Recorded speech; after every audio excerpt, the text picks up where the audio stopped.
고린도후서 2장입니다. 오늘 2장의 내용은 바울이 이 고린도 교회를 얼마나 사랑하고 또 소중히 여기고 아끼고 있는가를 알 수 있는 그런 말씀들이 많이 나옵니다. 먼저 4절 한번 볼까요? 4절 한번 보시면, 내가 마음에 큰 눌림과 걱정이 있어 많은 눈물로 너희에게 썼노니 이는 너희로 근심하게 하려 하는 것이 아니요 오직 내가 너희를 향하여 넘치는 사랑이 있음을 너희로 알게 하려 합니다.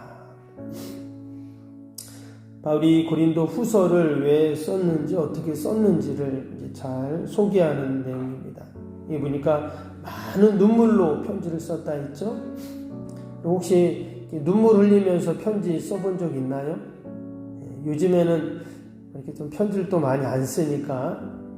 그런데 군대에 있는 자녀가 편지를 쓴다든지 또 보낸다든지 아니면 또 멀리 해외에 있는 자녀들에게 편지를 쓰거나 받거나 그런 예전에는 그런 게 있었잖아요.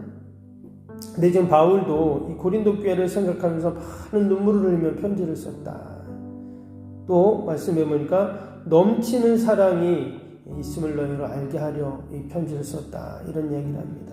근데 왜 이렇게 바울이 이렇게 이 고린도 교회에 이런 편지를 썼는가 봤더니, 그리고 1절부터 5절, 7절까지 계속 반복되는 하나의 단어가 있어요. 그게 뭐냐면 근심이라는 단어가 나옵니다. 1절에도 보면 내가 다시는 너희에게 근심 중에 나아가지 아니하기로 그랬죠.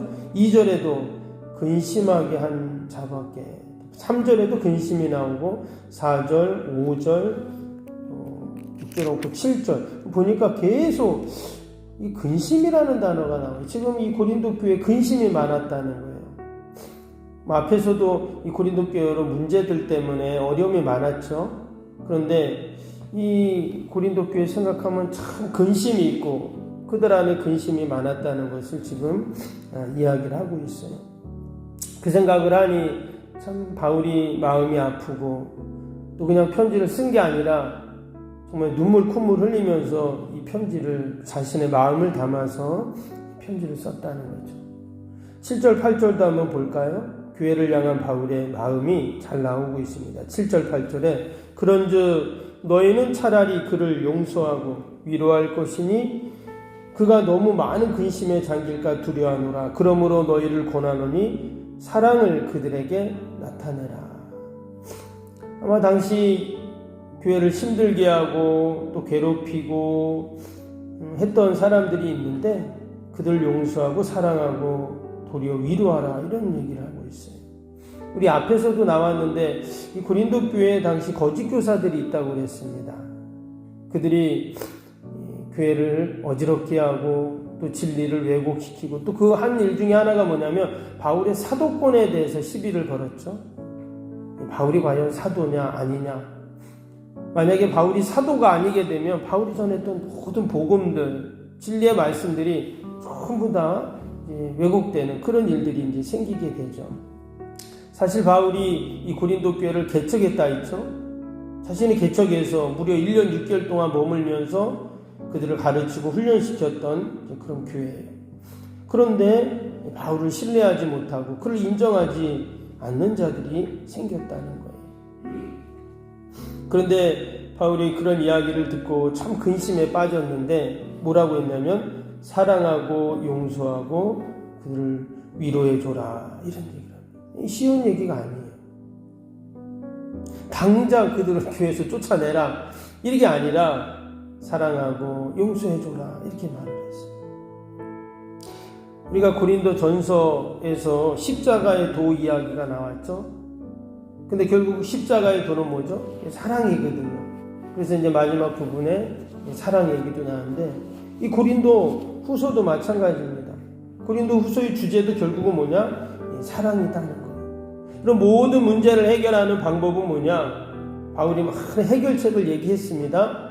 근데 결론은 사랑이에요. 사랑. 교회뿐만 아닙니다. 가정에서도 일터에서도 또 사회에서도 마찬가지로 모든 것에 갈등의 문제를 해결하는 방법은 사랑이죠. 근데 오늘 말씀해 보니까 그 사랑이 어떻게 나타났냐? 10절 한번 볼까요? 10절을 보시면 너희가 무슨 일에든지 누구를 용서하면 나도 그리하고 내가 만일 용서한 일이 있으면 용서한 그것은 너희를 위하여 그리스도 앞에서 한 것이니. 여기 보니까 구체적으로 그 사랑이 어떻게 나왔냐? 용서로 나왔어요. 용서. 무슨 일이든 용서하라. 그리고 또 그 용서는 뭐라고요? 그리스도 앞에서 한 용서가 된다 이랬습니다. 보면 성경에 많은 용서에 대한 교훈들이 나오죠. 뭐 구약에도 많이 나오고 예수님이 말씀하신 산상수훈에도 이 용서가 나오는데, 사실 우리가 이렇게 살다 보면 누군가를 용서한다는 것이 쉽지가 않습니다.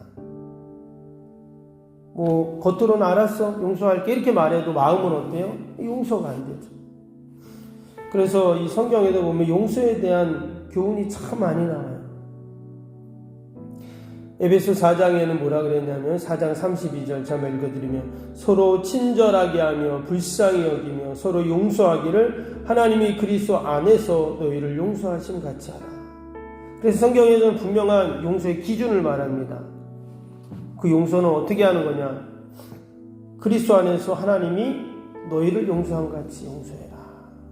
그게 결국 이제 십자가의 사랑인데, 그리고 우리의 모든 용서의 기준은 하나님이 우리를 그리스도 앞에서 용서해 준 것 같이 우리를 용서하는 거죠.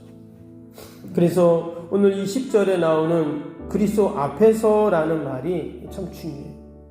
내가 그냥 용서는 안 되지만, 그냥 사랑은 안 되지만 내가 지금 주님 앞에 있다 하는 마음을 갖고 주님이 나에게 그런 말 하는 거예요.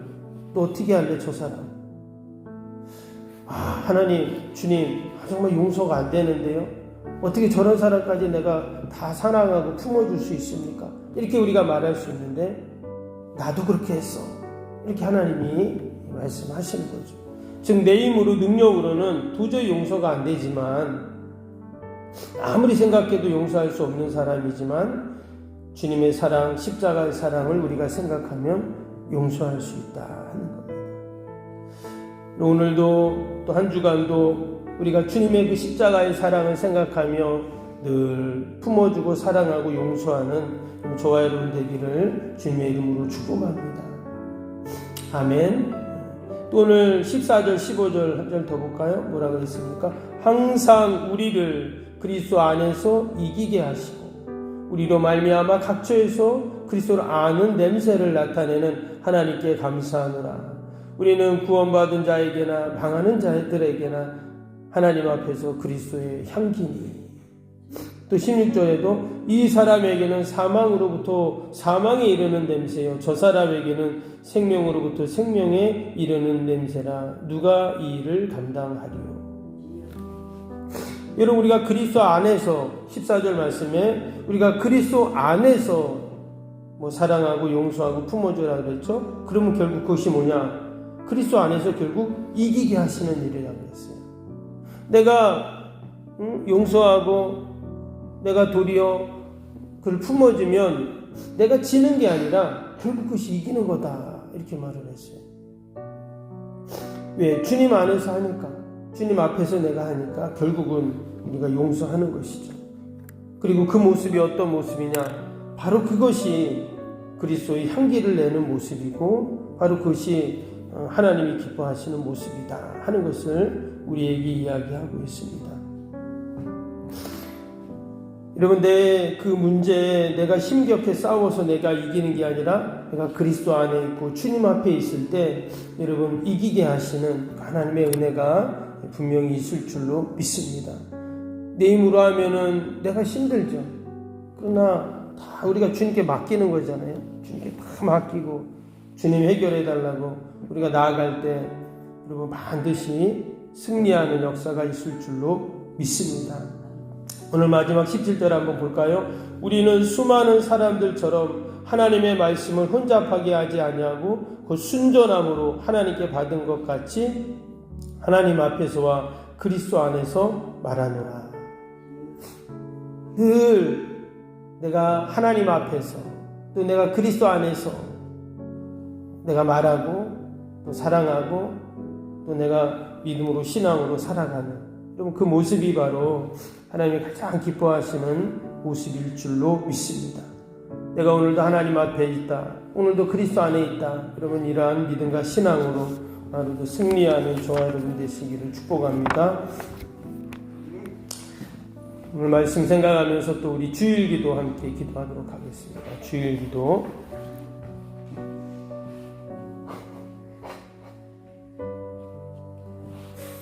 하나님과의 친밀함이 더욱 넘치며 주님의 뜻을 통찰하게 하옵소서. 아멘. 건축이 진행되는 동안 날마다 샘솟는 하늘의 은혜로 채워 주옵소서. 아멘. 영역과 리더십 건강을 더하사 교회 건축을 은혜롭게 섬기게 하옵소서. 아멘. 신령한 생명의 양식을 공급함으로 성도들의 영혼이 부흥하게 하옵소서. 아멘. 건축을 위하여 맡겨진 소임을 더욱 충성스럽게 감당하게 하옵소서. 아멘. 영적으로 충만하여 하나님의 은혜가 날마다 샘솟듯 넘쳐나게 하옵소서. 아멘.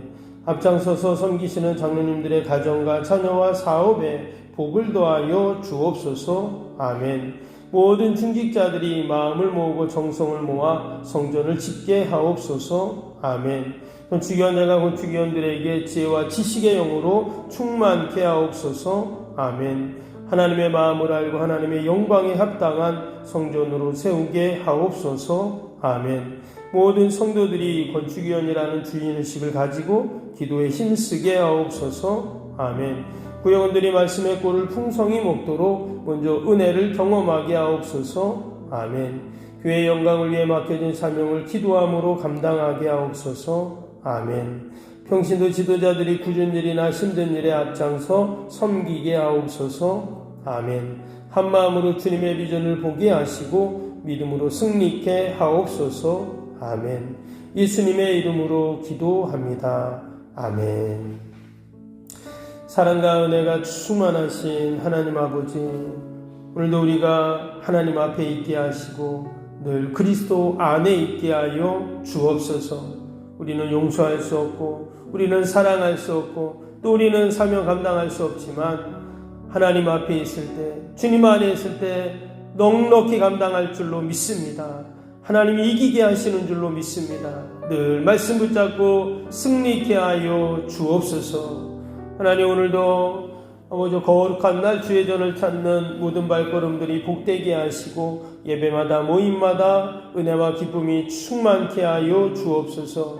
특별히 우리 어린 생명들 늘 주님 안에 있게 하시고 교회 안에서 잘 자라고 말씀으로 자라게 하여 주옵소서. 오늘도 우리 병사에 있는 환우들 또 우리 멀리 출타에 있는 성도들 자녀들 어디 있든지 하나님 동일한 은혜와 복으로 함께하여 주옵소서. 주님의 교회를 늘 든든히 세워주시고 어떤 명들 틈타지 않게 하시고 돕는 손길들 허락하시고 늘 풍성하고 넘치게 하여 주옵소서. 하나님 오늘 특별히 어버이 주일입니다. 우리 육신의 부모를 생각하는 귀한 시간들이 되게 하시고 더 나아가 영적인 부모님은 하늘아버지를 기억하는 귀한 시간이 되도록 축복하여 주옵소서. 전쟁으로 고통당하는 수많은 이들 또 온갖 자연재해와 또 할아버지 경제적인 문제로 어려움당하는 아버지 이 땅의 모든 이들을 불쌍히 긍휼히 여겨주시고 아버지 하나님의 나라가 이 땅에 임하고 늘 하나님이 아버지 세우시는 평화가 있게 하여 주옵소서. 오늘도 하나님 기도에는 이런 종류가 날 수 없다 하셨사오니 우리를 기도의 용사로 삼아주시고 이 새벽에 불러주셨사오니 함께 기도할 때 하나님이 다 들으시고 하나님 응답하여 주옵소서. 감사하며 예수님의 이름으로 기도하옵나이다. 아멘. 하늘에 계신 우리 아버지의 이름을 거룩하게 하시며 아버지의 나라가 오게 하시며 아버지의 뜻이 하늘에서와 같이 땅에서도 이루어지게 하소서. 오늘 우리에게 일용할 양식을 주시고 우리가 우리에게 잘못한 사람을 용서하여 준 것 같이 우리 죄를 용서하여 주시고 우리를 시험에 빠지지 않게 하시고 악에서 구하소서. 나라와 권능과 영광이 영원히 아버지의 것입니다. 아멘.